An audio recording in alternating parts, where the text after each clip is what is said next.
Voy a dar una breve introducción de lo que es la Gestalt, también llamada teoría de las formas.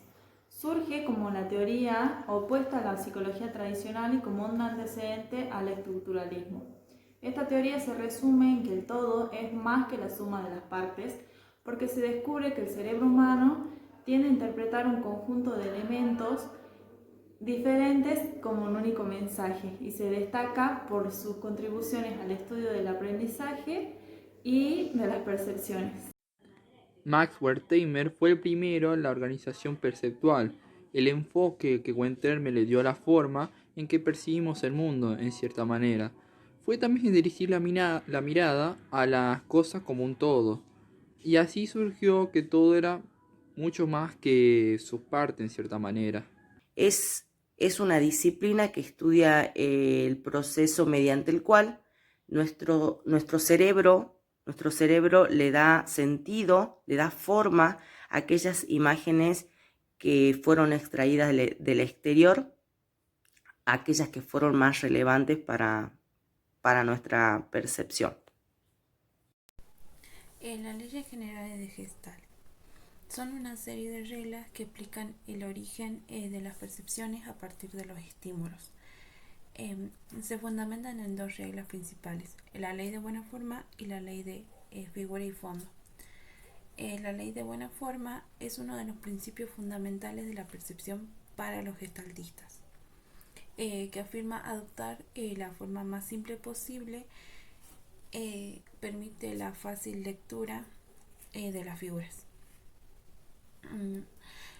Esta ley se compone de leyes particulares, la ley de cierre, la ley del contraste, la ley de la proximidad, la ley de la similitud, la ley de la continuidad, la ley del movimiento común, entre otros. La ley de figura y fondo. La figura es la zona de la percepción en la que se centra la conciencia y el fondo es el resto de la percepción. Esta ley establece que no es posible percibir la misma zona como figura y fondo.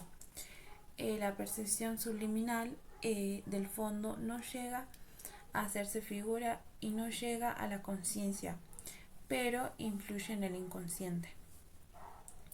La percepción de la figura y fondo depende de factores como profundidad, distancia y inclusión. Los principios de Gestalt son principios de similitud, principios de proximidad, principios de simetría, principios de continuidad, principios de dirección común, principios de simplicidad, principios de igualdad o equivalencia, principios del cierre y principios de experiencia.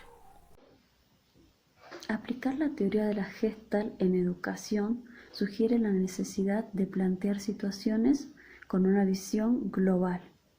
El docente debe orientar la conducta del alumno a relaciones en las que él pueda resolver situaciones problemáticas y de esta manera llegar a crearla y resolverlas.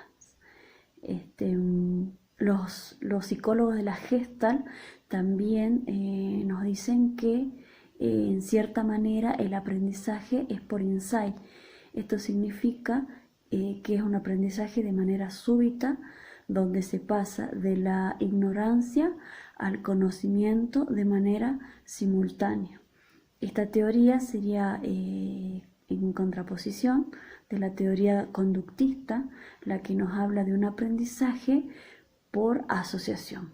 Cabe destacar que el aprendizaje no es unidireccional, sino multidireccional, que el educando aprende de diferentes formas y que el aprendizaje es algo complejo, ¿sí?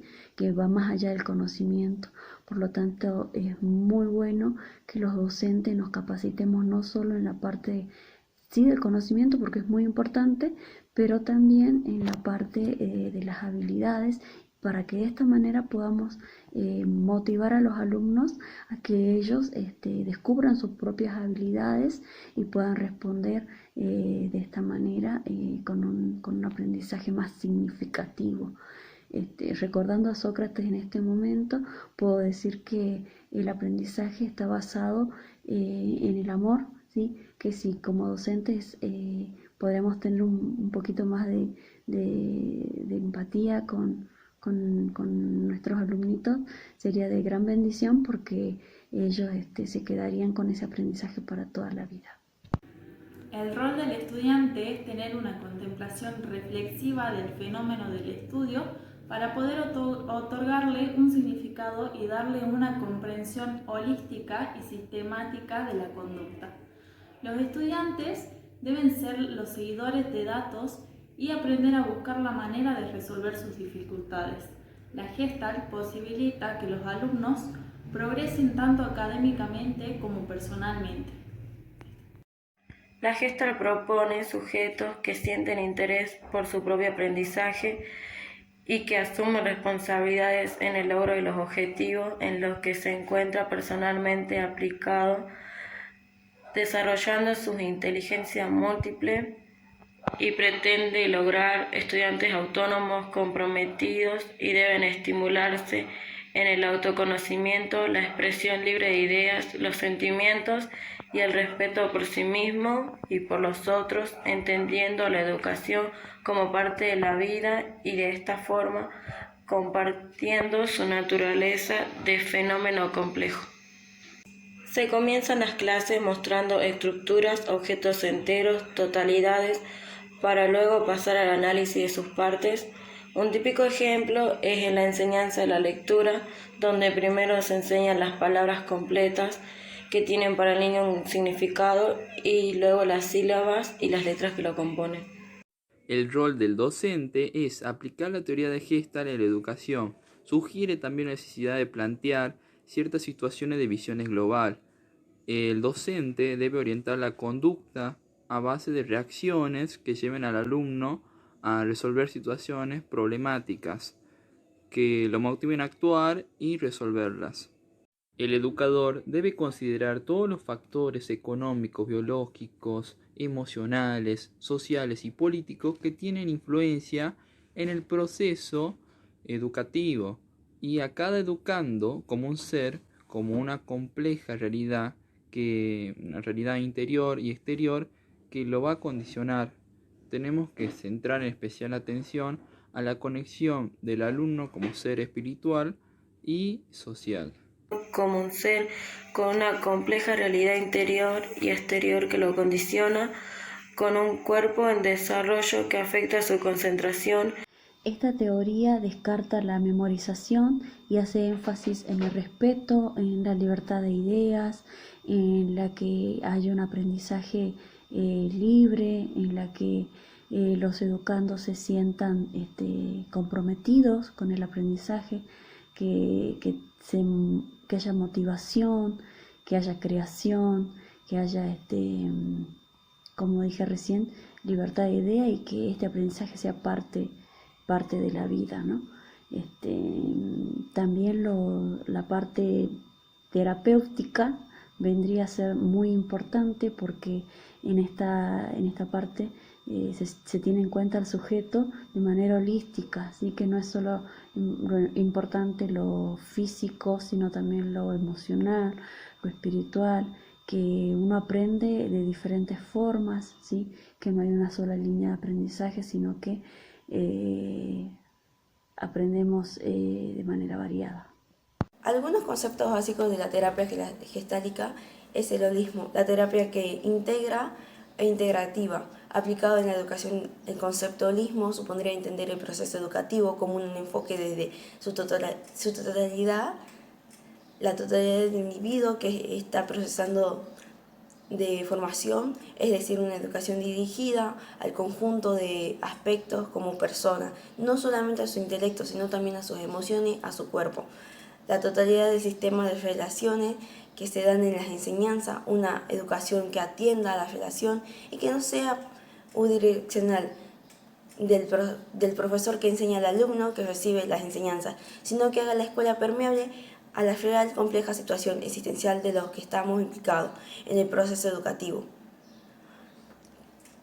También en la totalidad de conocimiento y destreza esenciales para la vida, una educación orientada con diversos planos que componen lo que se ha venido a llamar las inteligencias múltiples.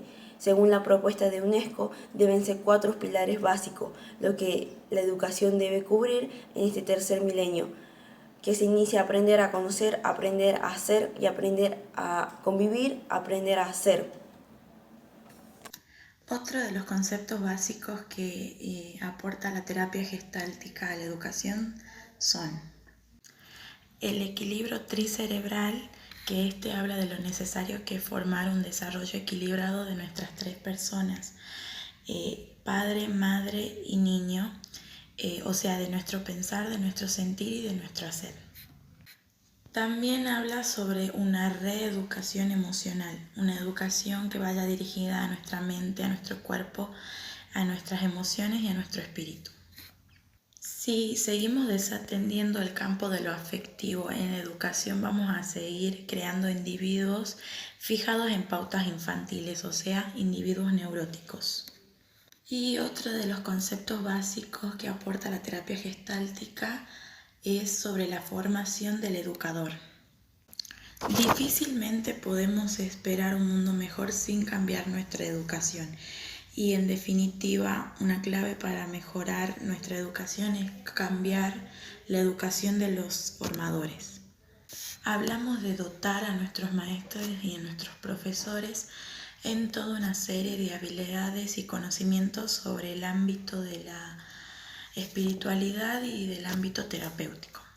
Que estos nuevos formadores tengan la capacidad de acercamiento experiencial a la verdad, que tengan una mayor comprensión a la condición humana y que también tengan una mayor habilidad al manejarse y al saber cómo manejarse frente a otras personas. La idea de la educación debe basarse en una relación de amor. Para hablar un poco de las críticas hacia la teoría de la Gestalt, podemos decir que ha sido criticada por ofrecer una descripción, pero no una explicación acerca de los fenómenos perceptivos, por lo que ha sido considerada como redundante y no explicativa por otras escuelas psicológicas como la escuela cognitiva y la neurociencia computacional, que le echan en falta un modelo de proceso de percepción.